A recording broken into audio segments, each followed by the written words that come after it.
good to go. Well, I like to start off the show professional, but do you like a professional intro, or do you like one that's just normal where we just roll right into it, like kind of how we're doing now? I'm good either way. Oh, I'll roll with whatever you got. okay, Nathan, Shelton, please Yeah. enlighten me a little bit about yourself. Well, I currently live here in Chicago, and originally I'm from Springfield, Missouri, the Ozarks, and I'm a professional writer, director, actor, and a special effects makeup artist for film, TV, theater, and I produce a podcast called the Frightmare Theater Podcast, which is a horror radio anthology, like audio drama series, and all unique, new stories. We have a really amazing team of writers, and we produce that show monthly. Sometimes we do adaptations of public content, but yeah, it's a lot of fun. It's kind of a dream to get to produce something on a regular basis that doesn't require an astronomical amount of time and money like a TV series or a web series or a movie does. So it's something we can keep going. I've wanted to for so long to make my own audio drama podcast. I've been lucky to have been on a few. My buddy Squatch Ronson, he does one called the Backwoods Radio Show, which kind of is more of like a nightmare, I guess, radio show. I got to play a character called Rectum Randy, which teaches you how to sell all the best parts of an animal rectum in a cooking show. But that's the fun part about it, is like you get to disguise. Like I love to voice act. I don't know about yourself. I mean, I get a lot of work doing that. It's something I'm very, very passionate about. I love it. Yeah, you're right. You get roles doing that you can't do. Like, I look like this. I look like a hobbit, a bearded hobbit. You're beautiful. I'm not going to get to play, Tom Cruise roles or Brad Pitt roles, or something like that. But in an audio drama, I can play all sorts of things. You go for the better roles, Nathan. You don't want Tom Cruise's roles. That guy's in too many things, and a lot of them don't make sense. Yeah, especially lately. Well, Nathan, give me a voice, dude. You got me inspired. I want to hear what you can do. Like, what types of characters do you do in your show? Well, one of the characters that I do regularly on the show, because every episode is a new story, and I'm not in all of them, but I am the host of the show. I voice Dr. Necropolis, who sounds every single episode he comes on. Good evening, boys and ghouls, and welcome to another exciting episode of Frightmare Theater. That makes me think of like if you're going to a carnival and there's that guy with like the top hat that's like, "Welcome to your imminent doom." Exactly. Well, if you look at our podcast, Dr. Necropolis is our like logo. It's a skull with like this kind of crazy mutton chop and crazy hair, and he has a top hat. So you got it. You nailed it. So, all right. So what exactly types of episodes or stuff that you have released? You don't have to give me stuff that you're going to release, but what types of things do you try and find a story for? Like, is it all based on certain nightmare scenarios? No, man, it runs the gamut. And the thing is, I pulled together a lot of people because I come from a theater background, right? Back in Missouri. In fact, every one of my writers comes from Missouri State University at some point, which back when I started there, it was Southwest Missouri State University in Springfield. This is where John Goodman went to college, Kathleen Turner, and it's a great theater program there. Amazing. Still is. And I've met a lot of people over the years. I went to college with some of these guys, and then later on met up with some others that went through the same program. And we worked on productions, and I pulled together a team of people that I trust that also love the horror genre, right? So we all have different voices. We all come from different perspectives with horror. Some of us get into the cosmic horror, like Lovecraftian stuff. I'm a huge Lovecraft nut. So I really enjoy that, and my writing tends to steer towards that. I've got another guy who's a writer on the show that is very existential dread, like really dark and depressing, sometimes very disturbing material. We have a woman writer on the show who's outstanding. She's a new writer, and she likes kind of that body horror stuff, lots of like cannibalism and grisly kind of stuff, slashery stuff like that.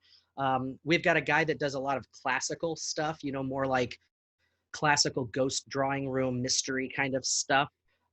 He did a great adaptation of The Wendigo by Algernon Blackwood, which was our episode 2. And a lot of people have messaged me saying, you know, that episode scared the hell out of me. I thought it was absolutely terrifying. And At any yeah, so point, do we you come together. question sometimes when you're creating an episode of like, am I a psychopath? Because like when I was literally creating a character for my buddy's show, the Backwoods Radio thing, there's episodes of his where I'm like, this is the nicest thing you have on here. Like this is like the most childish, I would say, PG version of anything you've created. You've got people that are taking other people's teeth and shoving up into their own mouth, and I'm like, at any point when you're creating this stuff, it's so good, it's so much fun too. But then I start to question, like, man, like a dude that opens up a water park, and the whole water park, it's known as lemonade, but it's really it's people's pee that they're stealing from orphanages and stuff. I'm like, at any point do I question my sick mind at all that I was able to come up with that? But it's just so much fun, I guess, to go into those things, because society, you know, you got to be fair and you got to be right. I'm like, sometimes I just want to be the Right. And guy maybe that's keeping those things inside of you causes problems, you know, letting those things out in a creative way. You know, I think if it's something that it is capable of being thought of by humanity, then it's something that, um, that is out there already. You know, it's like, it's not, we're not stretching beyond the scope of what mankind has already thought of or already done, you know. And I think if you look back at, you know, any of the great horror writers, Stephen King, Clive Barker, they write some really disturbing shit. You know, some really creepy and like just sick stuff. And but then you meet these people or you see these people in interviews, and they're like the nicest, sweetest, down to earth guys. A lot of horror directors in Hollywood, you know, have a reputation of being the most amazingly nice guys. Mick Garris, his production company is called Nice Guy Productions, you know, and he's a huge horror director and creator of Masters of Horror. And he has a great podcast too, by the way, that I actually love to listen to, where he talks about different horror people in the genre. you're But literally explaining to me the whole example I always say is Mr. Rogers is probably a freak, is because it's just the cardigan, the whole nice factor. Like usually right people that under are that, like, he's wearing a lot of leather and chains, and exactly. yeah, completely. I just, okay, so Dr. Necropolis, that's his name, Dr. Necropolis. I'm saying Dr. that right? Necropolis, and in his studio, there's a werewolf that's the station manager. He's Al. He's in the booth. Agnes is kind of like a Bride of Frankenstein-esque undead music director. She's this crotchety old woman who can barely hear, and she runs the music for the show. So there are all these oh, and then there's Greg the Hunchback, who's the janitor at the radio station. And we decided what we wanted to do with the podcast is present these great stories that are new and sometimes funny, sometimes just downright terrifying or disgusting. And, you know, they're all over. We try to curate a season that really takes everybody on a journey. You're not going to hear two stories very similar within the same season, and we do that on purpose. You're not going to get like two vampire stories or werewolf stories or anything like that. They run the gamut. Okay, sorry about that. So our stories, you're not going to get the same, you're not going to get the same kind of story in one season. You're not going to get, two vampire stories, two werewolf stories, anything like that in the same season. So we really try to spread those things out. And these guys, what we decided to do, other than just give you these great stories, is kind of have a throwback to what I really love, which is the horror host program. You know, like here in Chicago, we have Svengoolie, but you have Elvira and oh my God, just a slew of others, Zachary from the 60s, all these great horror hosts throughout history. And I grew up watching those in the 80s and just loved, Saturday mornings when I could go and watch a slew of old monster movies and have a horror host kind of poke fun at them a little bit or make some funny business between and before and after. So we did that with the podcast. We created these characters of Frightener Theater, which is this crazy radio station that broadcasts from the astral plane beyond space and time, and their mysterious managers who are probably demonic in nature. You And they gotta put let me out hop in here with some questions, Nathan. You're going oh off yeah, like a bullet, dude. I gotta I can talk and pause talk you. and talk. I'm Yeah. sorry. I didn't want to cut you off or anything. I'm hearing a lot of good stuff. I want to ask, are you influenced at all by podcasts or Tales from the Crypt? Absolutely. I I'll, grew up watching Tales from the Crypt. I love Tales from the and the comics. I have a whole collection of the EC comics. I absolutely love Tales from the Crypt. it's the stories that you're kind of explaining a little bit, kind of with the speaking, the host, the narrator, the crypt keeper, the guy. He is literally introducing people, but you're doing it in a more, I guess, futuristic, newer way than just kind of Yes. pulling out an old dusty book and be like, this is the tales of a story. You're more like, hey everybody, this is a radio show, and then next go into all these different stories and things that are happening around this town. That is what I love about it so much, is because how many things do you listen to that are motivational based, so serious, don't ever get time to like just relax and have fun. And the one thing I've Right. been able to do with like a couple voice acting guests, I had Mark Philippe, he's been on my podcast, and he does the voice basically of what Wolverine would sound like. So we did a thing where I did my Christopher Walken impression, he did Wolverine, and we met at a bar, and then I made him sell Tampax as Wolverine. I'm like, it's about having that fun, that space, and nobody really understands kind of the strength and what really goes into not only creating the stories, especially like yourself, where you're designing different, things to entrap your audience into, but at the same time doing the voices as well and being able to switch left and right. I mean, have you ever had a situation where you have one character of yours speaking to another character of yours, so you have to flip back Oh and yeah. forth and make sure you're not stepping on each other's lines? Right. And I do all of the editing. Actually, how we record our show is different than how some people record, because a lot of podcasts will record, from what I understand anyway, from what I've seen, like an old style radio show like we have, um, where they'll have several mics in a room and they record it live, and then they just kind of mix it and put it out there when they add sound effects or whatever. We don't do that. We record each character throughout each script, and then I, in the master, go in and layer and mix You them do all the hard together. shit, all the hard shit. Yeah, and I had to teach myself because I had a sound guy in the beginning, but our schedules just couldn't line up for my production needs. So, and I had done a little video editing before, and very little sound. I mean, I didn't know anything about sound, but I taught myself doing this project, and every episode is a learning experience. And I'm very proud of what we've been able to accomplish.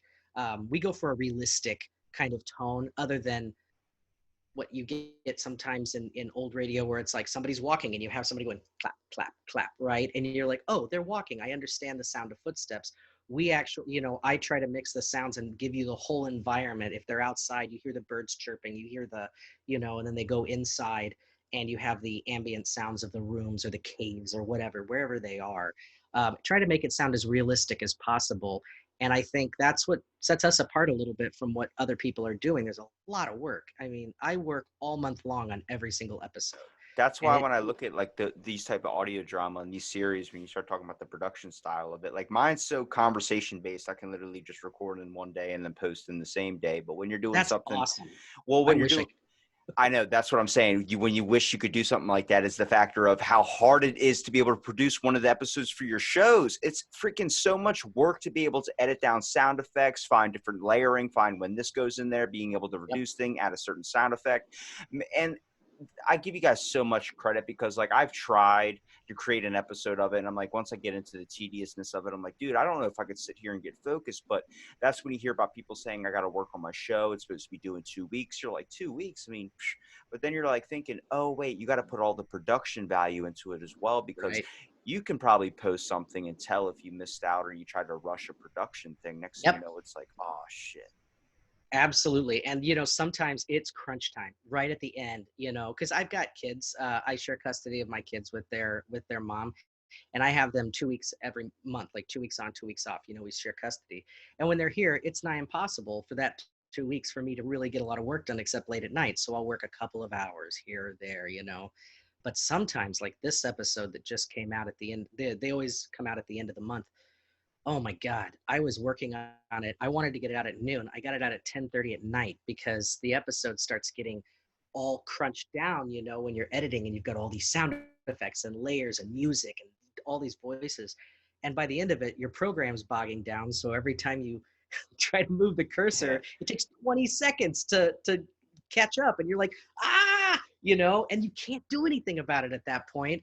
And it's what could take you an hour takes you 3. And so I always get it out on time, but man, sometimes it is a struggle. And I hear you. I do not always feel like editing. I definitely do not always feel like doing it, but it's got to be done. I committed to this. I want to see it be successful. What is one of the least favorite characters you do? The one that feels like it might put the most strain on your voice? Oh, well, see, I don't have anything on a well, you know what? Sometimes we'll get together. I'll go back to Missouri, where a lot of my actors are, and the majority of my writers are in Missouri, but we've got people all over the country.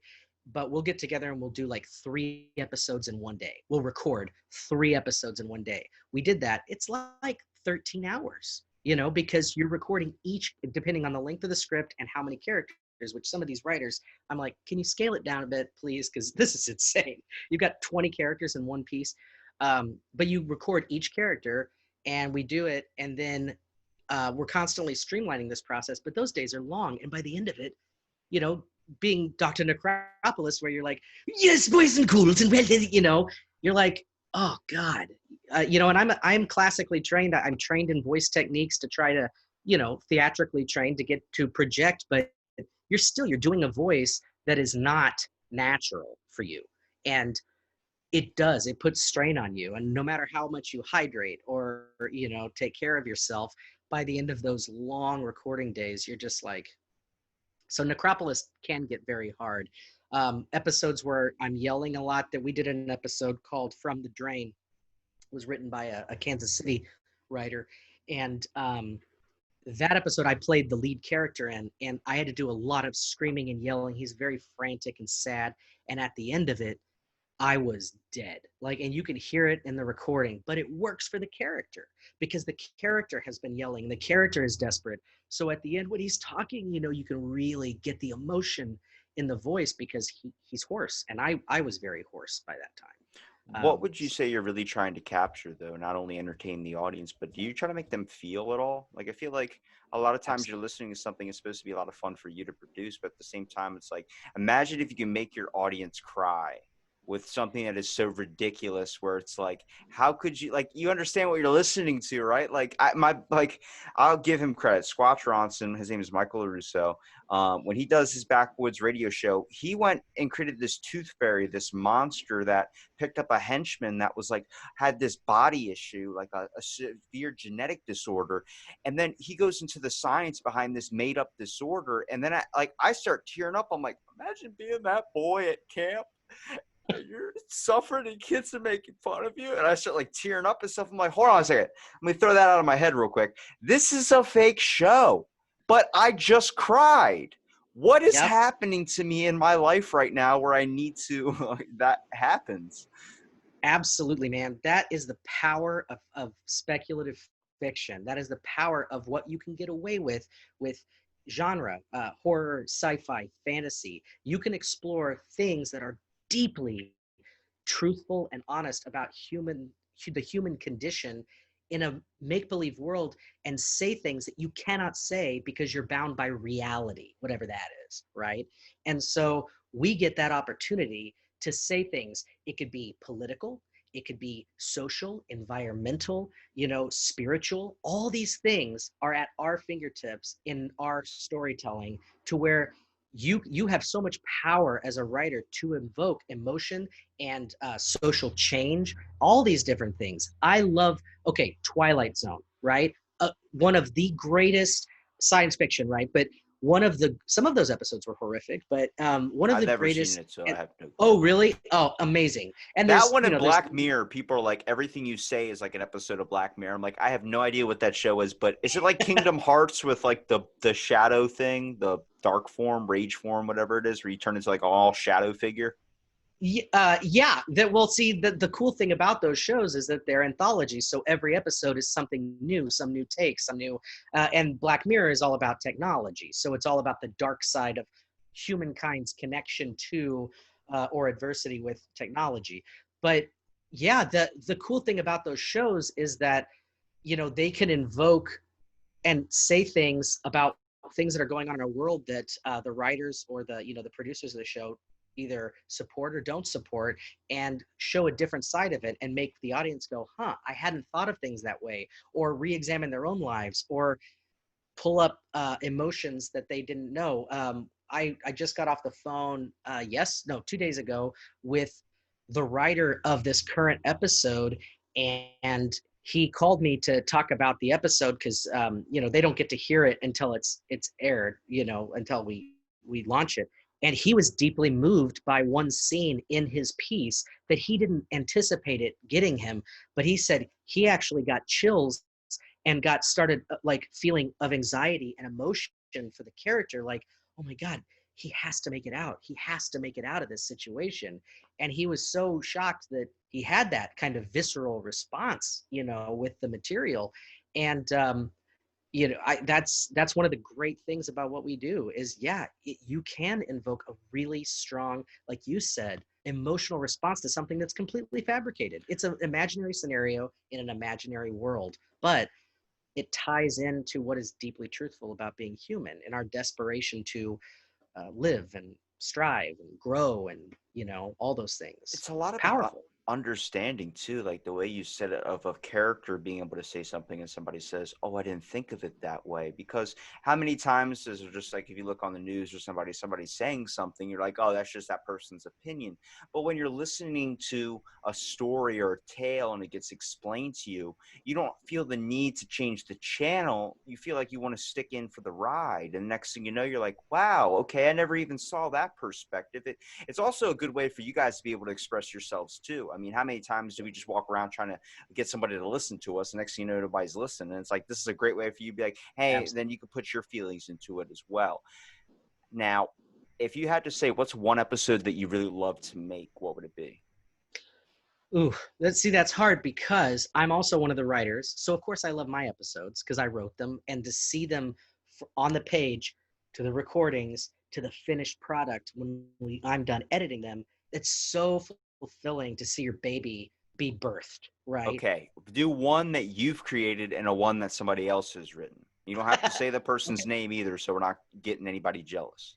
Oh no, that's fine. I mean, I can safely say that I love all of our episodes. Some of my favorite episodes, well, my favorite episode that I have written, so that has already been produced, because we have some that haven't, that has already been produced, I think is Beyond the Firmament, which is a Lovecraftian piece. It's our episode 3.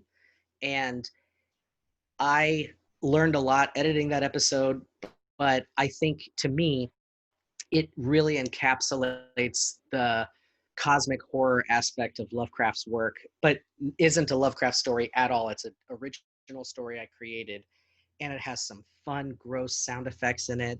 And I found it to be very thrilling. And the voice actress that I cast is a good friend of mine who's an Irish actress. She has this glorious Irish voice dialect, and her name's Lisa Murphy. She just moved back to Ireland, so won't be using her anytime Some of the soon. best accents in the world is Irish, man. I'm telling you, when they Right. go like, I think I broke my fucking foot. I used to work with an Irish person, and that's one line he said that I've never laughed so hard. I literally probably peed myself. Yeah, Lisa used to, man, she gets so angry when together, and I had to do Irish and Scottish and British and all these different dialects, and I study dialects, so I'm really into it. But she thinks that everybody that is American that does a Irish accent always does the "oh, get off me, Lucky Charms" kind of thing, Yeah. And she's like, "God damn it, I hate that! Like, I hate when you guys do that." And so I would always tease her and be like, "Oh, I think I spilled my drink," just to make her pissed. So she always hates it, but she does a killer American dialect, various American dialects she I feel does. like Americans But probably her got to be the snatches, easiest one. Every single one just goes like, oh, let me get a double cheeseburger and yeah, put extra sugar on that. what was that? That's what you, They said that's what an American accent, everybody's oh, impression is I want a double yes, cheeseburger with some sugar on it. yes. Yeah, right, exactly. It's like, no, bro, you got to Completely. remember, you got to do the keto, man. Gotta have the vegan lifestyle, man. There's your West Coast for sure. Now, I Dude, didn't even notice with accents too. Sometimes I like to play a game when I go into a store. I like to try the whole entire time by having an accent. Then when I'm paying for everything, trying to keep it. Like it's very, very difficult if you walk in and be like, oh, can I get a little bit of this and a little bit of that too? And then over there with like coming out with like a British accent, and the next thing you know, you lose it because something happens. And they're like, what happened to your accent? I'm like, what accent? I'm like, what? Are you just faking that the whole time? And it's like, shit. But me and my buddies will just walk into a store. I'm like, it's accent time. Do you start playing on an accent, do an impression? I'll do like a Captain Sulu, like, oh my. Like you do something like that and the person's just like, what the hell is going on right now? Like, is that your actual voice? Yeah, absolutely. When I was younger, one of my first jobs, late high school going into college, I was one of those annoying people that gives surveys in the mall. Do you know that they used to do that? I don't even know if they still do Yeah, that. they used to, like, a Malls aren't long even really time ago. right. Well, 2000, like the summer 1999 into 2000, that was right around that time, circa 2000. I used to do that, and sometimes because there were a bunch of theater guys there working with me, sometimes we would do crazy shit like that, and we would try to be, um, you know, we would try to do accents and dialects and stuff. And one time I did a kind of a New England, like a Boston dialect, where I was like, would you like to come in and take a survey today? Kind of talking like this, but very, in the back of the throat, kind of Yeah. just trying it out, trying to see if I could make it natural. And the guy actually said yes, which nobody ever did. So I had to go and do a 25-minute survey with the guy. And I was terrified because I'm like, if I let this down, I'm going to look like such an asshole, right? And so I had to do it throughout the whole thing. And at the end of it, I was sweating and I'm like, oh my God, oh my God. And he's like, hey, where are you from? And I said, I don't remember what I said. Like I was from Boston or something, which I wasn't doing a Boston accent. It was some generic New Englandy, up there on the North Shore kind of thing. Yeah, let me get up there and, hey, where you from? Hey, where you from? Huh? Yeah. Where you I from? made it up, but he believed it. I think he believed it. But yeah, that's a slippery slope, man. Doing the accents in public, it really is. Like, I live in Ocean City, Maryland, so I didn't know there's a thing called a Baltimore accent. I knew there's some things like you can get your words pronounced like Monday, Tuesday, as like a joke. Ryan Sickler usually talks about it, but there's a thing that I started noticing when I say the words ocean. I hold it out and make these vowel noises, but the weird part about our town is we get a conglomerate of New Jersey, New York, Pennsylvania, all these different places down here. And the one thing I find is super hard is when you're around people that do a certain characteristic or a certain trait that really stands out in your mind, what your mind tries to do is conform to that same characteristic by picking up whatever that thing is. So I get somebody from Jersey coming over here and talking like some, it's crazy with all the trash that's going on around here. And you're just sitting there like, and then next thing you know, you start talking and picking up hints of that trash accent. And next thing you know, you're sitting there like, oh my God. And I will give a shout out to one thing. New Jersey and Oregon are apparently two states where it's illegal to pump your own gas, which doesn't make sense. What? I didn't know that. So I was at a gas pump yesterday, and a woman from Jersey was backing up and then going in and out and in and out. And I'm sitting there like, I just need to get to that second pump. All you got to do is pull your car up a little bit forward and then we'll be okay. She did it. I'm like, all right, get in there. And I parked it real fast. I got out of the car, started pumping my gas, and she's sitting there like, excuse me, I'm from Jersey. We don't pump our own gas. And I was like, what do you mean you don't pump your own gas? She goes, it's illegal to pump your own gas in Jersey. I was like, what? Like, that's an actual thing? And I looked it up. It's illegal there and in Oregon to pump your own gas. I'm like, what's the reason behind that? Is because you guys think you're royalty, or what is it? I would wonder if it's because they might have been having a problem with people stealing fuel somehow, or putting it in containers because people aren't watching them, putting it in containers to do things with that they shouldn't be. I don't know. That's weird. She hit me strong with that Jersey accent, and then she goes, well, I'm originally from Minnesota. And then I was like, oh, that's creeping out. I hear the Minnesota in it. And, I love that, though, because, like, depending on wherever you're from, there's a weird distinction, even though we're all in America. There's still those shifts in culture where it's like, oh, my God, you hold your R's longer. You hold your O's. You do these types of things. And I love hearing it. And then trying not to do it is the hardest thing in the world. Like, if you've ever walked into a Chinese restaurant and tried your hardest not to be like Szechuan chicken or something like that, you're like, no, that's not right. That's not right. I can't do that. Right. Yeah, because I'm from Southwest Missouri, and in Missouri, you got that Ozarkian accent where, just the hard R's kind of country kind of thing. Well, then I came out here to Chicago, and like even the way I talk now, I say Chicago. It's hard because the Chicago accent, you got that kind of flat, Midwestern, upper Midwestern kind of thing. Chicago. I've never heard anybody say Chicago. That like I know in St. Louis they say things like Warsh, which is really strange to me.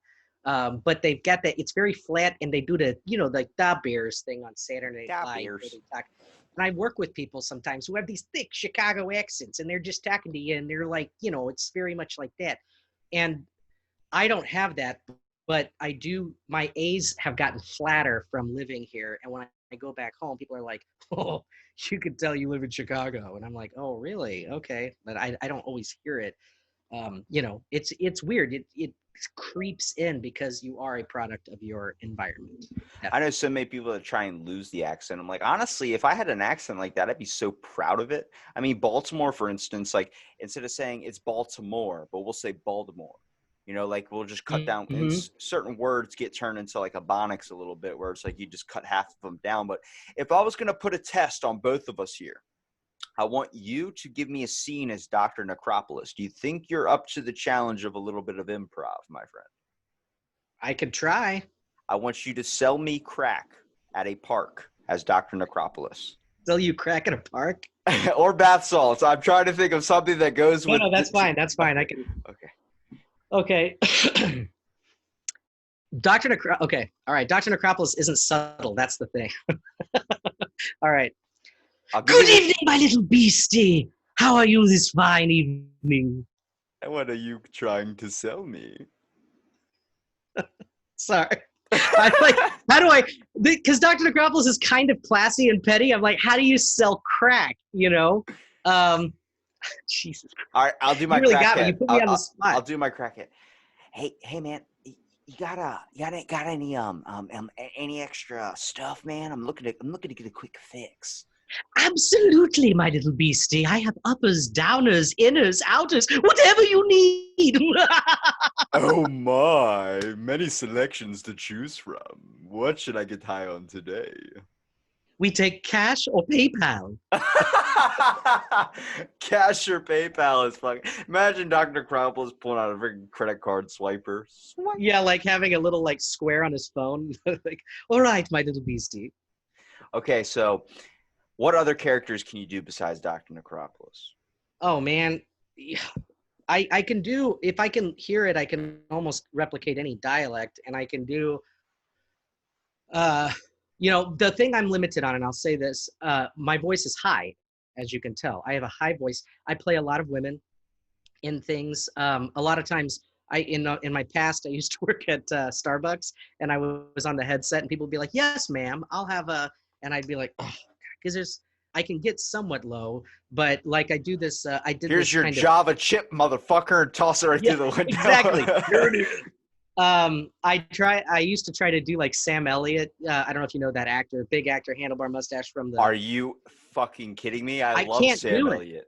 It's awful though. It's awful. Like I could do the Arby's guy. I could do that. I could do Arby's. We have the meats. That's, I believe, Ving Rhames. I think Ving Rhames does that voiceover for. I used to think it was like Sam Elliott when he was like, "You ever buy a Silverado truck?"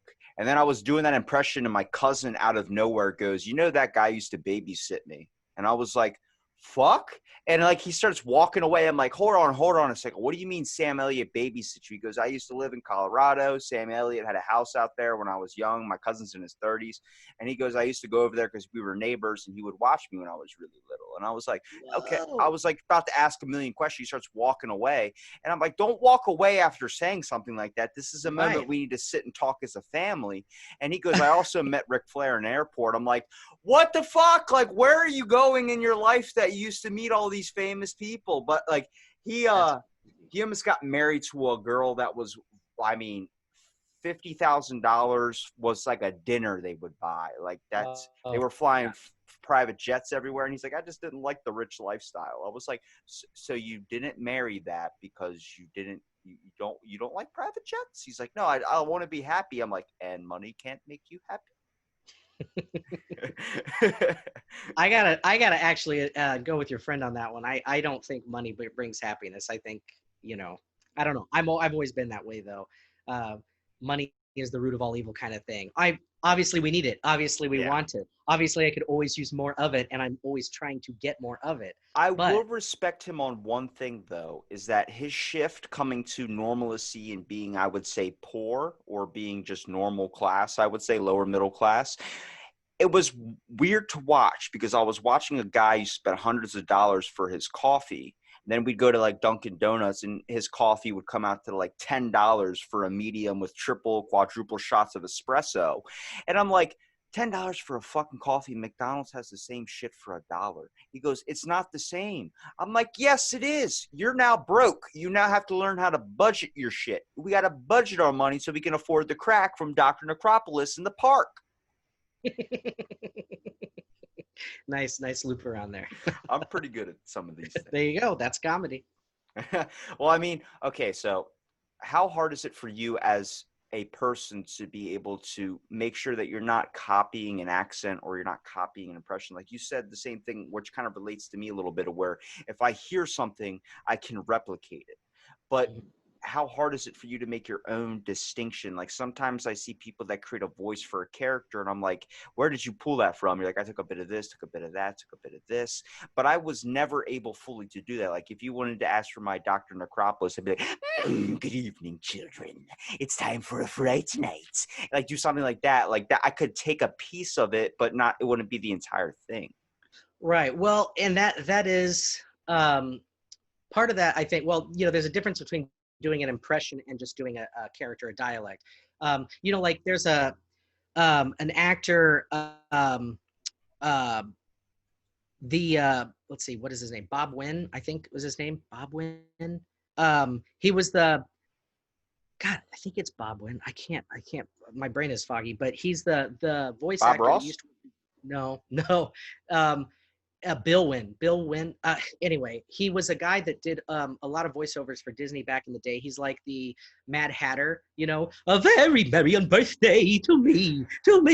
And I do that voice a lot for various things because I realize I kind of can do it. He was even on an episode of Twilight Zone. Really awesome voiceover actor, and very, at the time, like in the 50s, 60s, 70s even, I think, like everybody knew him and they were like, oh yeah, like you recognize that. But for the most part, my voice is, I have such a weird voice. I used to hate my voice. I used to absolutely hate it. I'd listen to it and I'm like, God, it just sounds so, like it's high and it, I don't know. It just, I always hated it.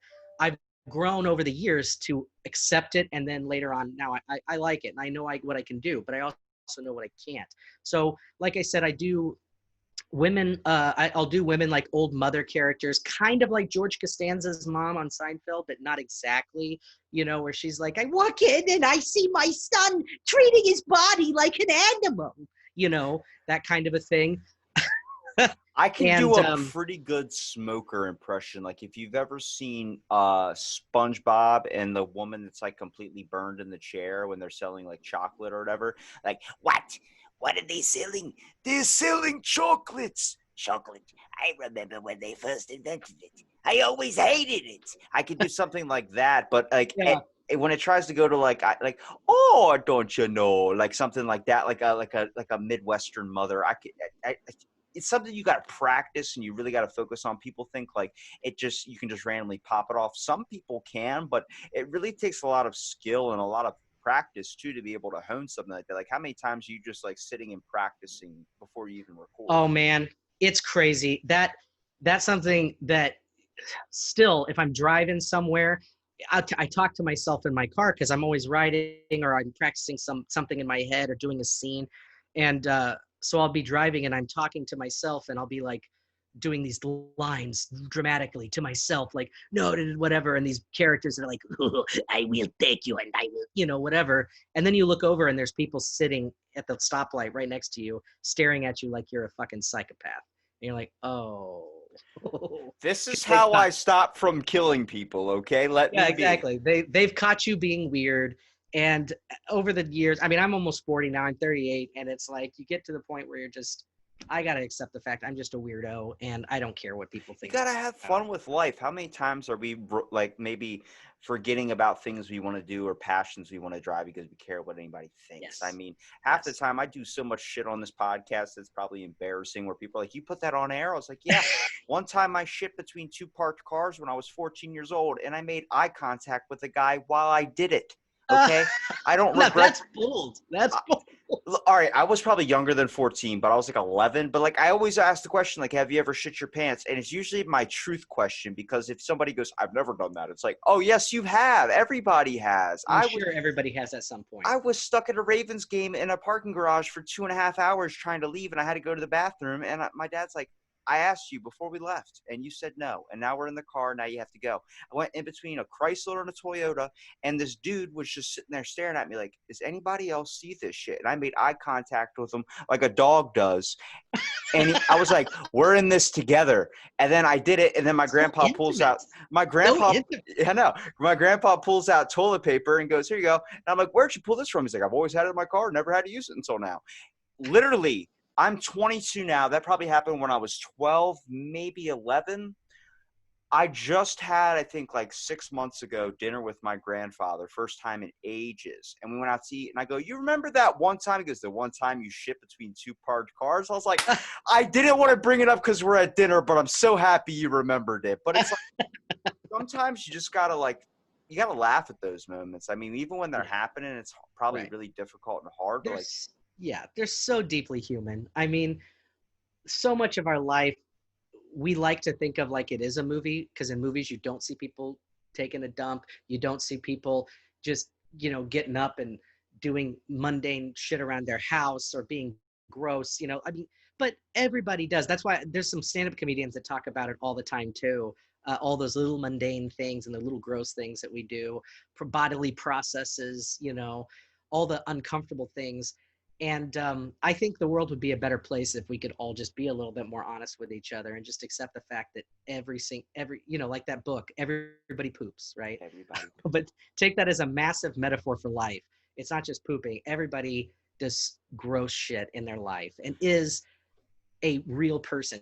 Even these people that we idolize, these famous actors, you know, Sir Anthony Hopkins, you know, has problems wiping. You know, everybody has issues from time to time in their life and does gross things. It's just the way we are. But that's the glorious part about being human in these bodies, in this physical world. And if we could all realize that everybody's the same, maybe there'd be a little less problems in the world, but that's not going to happen anytime soon. Plus, you got to realize that life isn't forever, and you got to kind of enjoy the moments. And I mean, you're going to forget to do a bunch of different things because you're worried about what someone's going to think of you. Little to know that you don't know if your next to last day could be tomorrow, the day after. I think my grandfather gave me the best advice. He goes, if somebody gave me the option to live forever, I wouldn't choose it because I never want to get to the stage where I can't wipe my own ass. And I said, that is probably the smartest advice ever out there. But I do want to give you one kind of another improv thing. I'm going to throw you on the spot again because I love the Dr. Necropolis voice. God. Could you be a Starbucks barista as Dr. Necropolis and sell me something, a coffee of my choosing, as I play Jerry Seinfeld? Because I hate that man, but I feel like I can do a strong impression of Jerry. Okay, sure. So are you coming up through the drive-through? Yes, I'll be coming through the drive-through. All right. Are you ready? All right. Here, I'm going to hit the line. It's going to be a ding. Ding. Yeah. Good evening and welcome to Starbucks. What can I get for you tonight? I mean, what else do you sell? Coffee, biscuits, or tea? How about a double shot extra caramel macchiato made with breve? What is breve? That's actually just half and half, but they had to make it sound special, so it was called breve. What? I'm sorry. You know what? I used to get threw these me really... off with the breve. It's okay. I used to get these really stuck-up customers that would come in and they'd be like, yeah, I'd like a venti, non-fat, no foam, triple caramel macchiato with 1.5 packets of Splenda. You know what you do when you get somebody like that? I had to do the damn drink. I had to make it. I would have just been like, okay, pull up to the window, grab their coffee. There's your half and half. Yeah, no, obviously, I mean, that never happened in our store. I'm sure it does happen, but like, yeah, you do that stuff, and then it got to the point. One time, we had a guy that made the drink for this was a regular customer. They had this every day, sometimes 2 times a day, because we'd have doctors that would come through 3 or 4 times a day on my shift, which means they would also come through in the evening. And that's a lot of money because each of these drinks are $5 or $6 with all the add-ons that they're putting in the drink. And so we would go in, and this guy put 2 Splenda packets because he's like, oh, he doesn't care, but he always knew the customer. He would be like, this isn't 1.5 Splenda. I asked for 1.5 Splenda. So we'd come back in and we'd have to remake the drink. I think I've only done that. Like, I'm usually just like regular coffee. I get now that coffee obviously has its different tastes and stuff. All right, I understand that. And I think once I figured out how many calories were in a venti Java chip, I stopped eating them. Java chip is one of the worst for your body. I think a venti is like 1,200 something calories. And I asked why it was so much. Like, we just put a bag of chocolate chips in there. I'm like, oh, so it's that's the thing too. It's not even real chocolate. That's why they call it a double chocolatey chip, because they can't say the word chocolate because it's not chocolate. It's dog shit.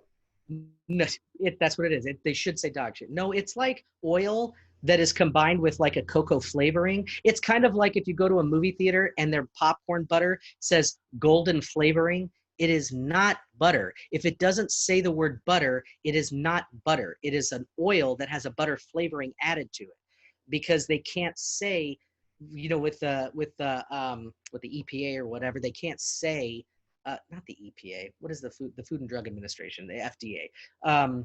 They can't say certain things if it's not actually in there. Like, you can't call things cheese. Like Kraft singles, like Kraft cheese isn't like really cheese. It's like Kraft cheese product or something, or dairy product, but it's not real. So you can't say that it is cheese. Orville Redenbacher, that piece of shit. I can't Orville believe it's not butter. I can't believe it's not butter. Yeah.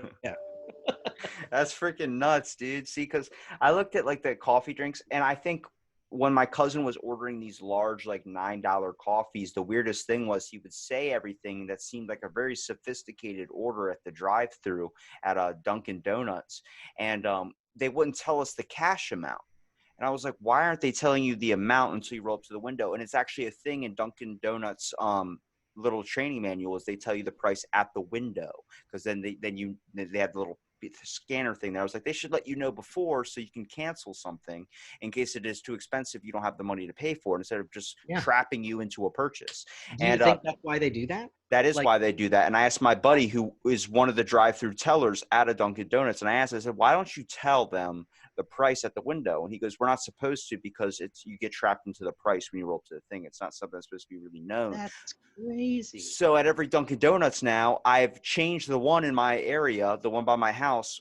When my cousin lived with us, we would go up there and I would ask, what's the price? And they'd be like, you just pull up to the window. I'm like, what's the price? And my buddy's like, Robbie, I can't tell you the price until you get to the window. I'm like, tell me the price or I'm driving off. And then they would tell me the price. And next thing I know, now every time I roll up there, they tell you it right after. I was like, I freaking got them. It's like the same time I went to 7-Eleven. I kept buying all their gas station sushi until they took it down, because it made me sick as hell. But I said, why would you buy it? Why would you? Because it was the state of, I guess, entitlement I had was, I'm going to make sure I keep buying this until you take it down, so you get to watch me get sick every single time. Like, I would come in all like pale face. Gas station sushi. I mean, I know that sounds like a band name, but that's awful. I'd come in like Dr. Necropolis, like, you did this to me, and he's like, just stop. And I'm like, no, take it away from the audience. Now, that's awful. I don't know. You must have a stomach of steel to eat gas station sushi. I'll do grocery store sushi if they have like a little place that they make it in-house there, but that's about as low as I go. What would Dr. Necropolis eat? Well, Dr. Necropolis doesn't necessarily have to eat, because he is undead. He is a zombie. He is a rotting corpse. I know some people. So I guess he eats the flesh of the living. Really? He eats the flesh of the living sushi. Yeah, we haven't gotten into that in the show yet, but maybe in a future episode in season 2 or something, we'll actually get into a little bit what Dr. Necropolis eats. But they don't live in the real world. They live in this ethereal plane, kind of, on the other side of the veil, basically, where they're in the afterlife, but they're underneath a cemetery broadcasting from this crypt that they have. Have you ever had anything come across your way that you didn't want to incorporate into the story or the show at all because it was maybe a little bit too much? That's interesting that you say that.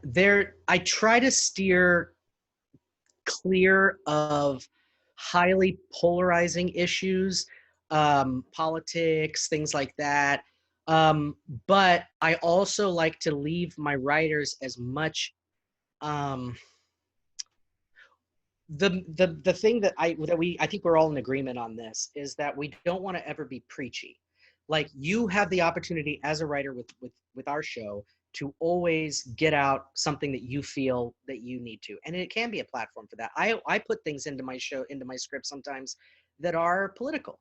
In the next script, we have a promo thing at the beginning for the Frightmare Theater section of it, where it's the team at the beginning, and they have a new sponsor, and it's called Nightmare Fuel, and it's an energy drink basically, but it's all the shit that's going wrong in the world it's brought to you by 2020, and it's kind of a play on the times, but it's also a little bit political because it talks a little bit about stuff that's going on politically in the country right now, with this whole, like, people refusing to wear masks all over the country and stuff like that. And so we take a little bit of a stance on it, and but still poking tongue in cheek. We don't outright condemn anything or pro anything, really. I think we do say wear a mask, you idiot, but it's still kind of a joke. And I was going to put that promo because I feel like it's topical in this episode, but the writer of this episode said that he did not feel comfortable having something that is too much of our time before his episode. He didn't want that. So I completely, I was like, okay, I respect that. So, because the writers of each episode don't always write the openings and the closings to the Frightmare Theater segments. They write their story, and then like three of us kind of tackle the goofy shit around it. So I respected what he said, and we have a whole different opening for this one, which worked very, very well. But the next script, it works perfectly in front of anyways. So the one that's going to be this August and premiere at the end of this month will have that opening. But we do try to steer clear from things like that. Can I pitch something to you? And you can Sure. straight up tell me on Always air open. if it's shit. That's okay. Look, I'll take the constructive criticism. The audience doesn't care about my feelings, so we'll just hit it on home with this. I want you to maybe use Dr. Necropolis in a way where, like a lot about radio, sometimes frequencies can bleed into each other. So I was thinking maybe Dr. Necropolis is doing his show. He's doing his radio, doing one of his little, opening lines or something. And then a 9/11 call breaks through, and it's a person screaming, kind of like, help, help, he's in my house, he's in my house. And Dr. Necropolis is like, I think something has happened here. And the next thing you know, it goes into this thing where he ends up trying to help the situation, which ends up failing. I was like, maybe that would be a cool thing to add on to. And you could talk about the mass situation or bring that in there, but make kind of fun of it in a way. Like, I saw an amazing video before we even did a podcast where a person was talking about it was all the segments of the news talking about the mask and not mask debate, but it's called everybody's talking about the mask debate, and then they sped it up so fast it sounds like masturbate. And I was like, that's fucking great. Well, I love the idea about like a pirating signal coming through, like something kind of crossing through. We can't really go back and do exactly what you said, and the reason is for two reasons. One, we did do a call-in segment where we give Greg the Hunchback his own little bit of time because his parents fund the show, or they give money to the show. That's why he works there. Yeah, but it's not in real life. Like the guy that plays Greg, his parent, nobody gives money to the show. It's all out of my pocket. But as in the world of Frightmare Theater, we're like, we have to allow Greg a certain amount of airtime because he's, so we give him this show called Ghost Gabs with Greg, and he gets callers in, and the announcer says something like, where Greg discusses topics from anything from ghosts to specters and everything in between, which I always thought was a funny joke because it's just ghosts. It's like ghosts or specters are the same damn thing, and everything in between. So it's such a limited thing. So we did a call-in thing already, and there is an episode that I wrote actually called Cold Call, which I believe is like episode 6, I think, or 7, and that is about a 911 operator, and she gets a very terrifying call. And the whole episode is about this call that she gets, and it's a really creepy episode. I'm very proud of it. I think it's really good. And the lead in that episode is a Chicago actress, Phoebe Sonavicius, who's one of our writers, and she lives here in Chicago.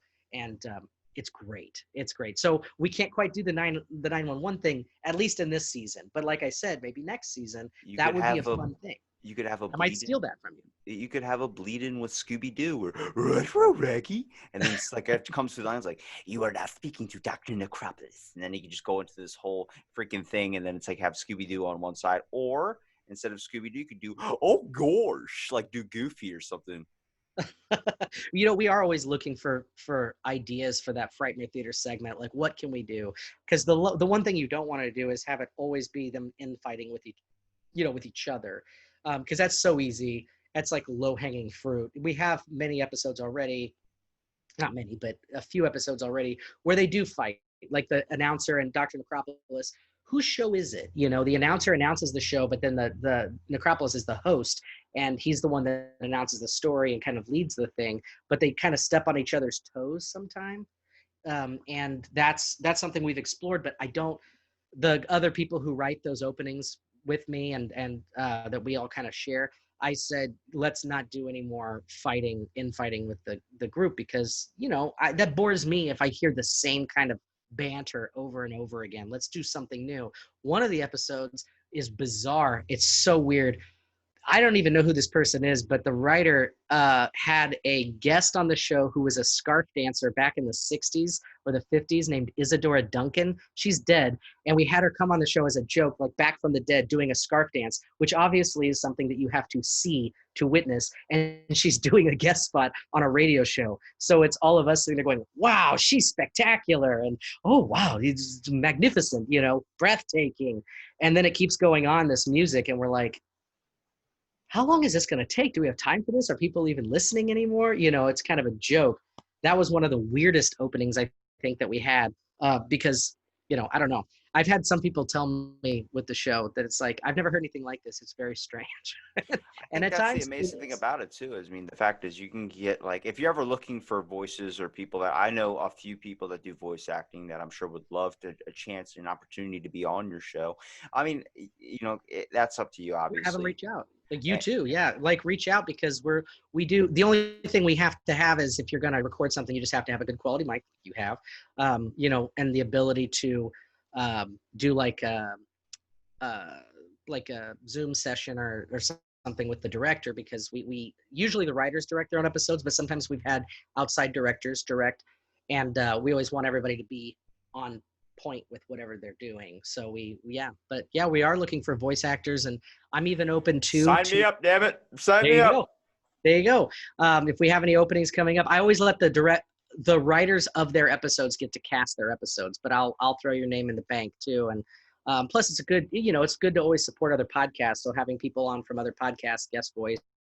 Another podcast that we've been chatting with recently that has a great show is the 12 Chimes It's Midnight podcast, which is another horror radio theater. They're based in San Francisco. And I listened to some of her stuff, and oh my God, it's great. It's like great throwback horror radio. And so we're talking about doing some collaboration possibly. I want to get you on my buddy's show, Backwoods Radio. He would love to have you on, as long as you don't mind the graphic content, because like his No, last I don't one, mind graphic content. No. his last one, oh my God. I'll have to check that out. And what's it called? Backwoods Radio? Backwoods Radio Show. Michael LaRusso, also known as Squatch Ronson. It takes place in a place called Dog Snout County, where basically everybody's a cannibal or they got some mutation onto them. But it's like a Florida vibe, I would say. Like, it's always weird, something weird there. But my buddy, the Wolverine guy I was telling you about, Mark Philippe, he does a voice on there recently. I connected those guys, and he was voice of a tooth fairy, which is the person that steals your teeth and then sticks your tooth in their mouth. But then eventually ran out of room in their mouth to put teeth and starts putting them all over their head and their body. And like I said, his show goes really fucking like, I toss out something, he goes, yeah, then you could add blood and then you could add this. And I'm like, I don't know if you ever heard the show Your Mom's House podcast. With Tom Segura and Christina Pazitsky. They're two famous comedians. Their show gets very graphic. He's been talked about on their show. He does a lot of their stuff that they always go like, praise to this guy who made this or something. And it's like, Wow. oh, And where is he located? Is he there with you in Indiana.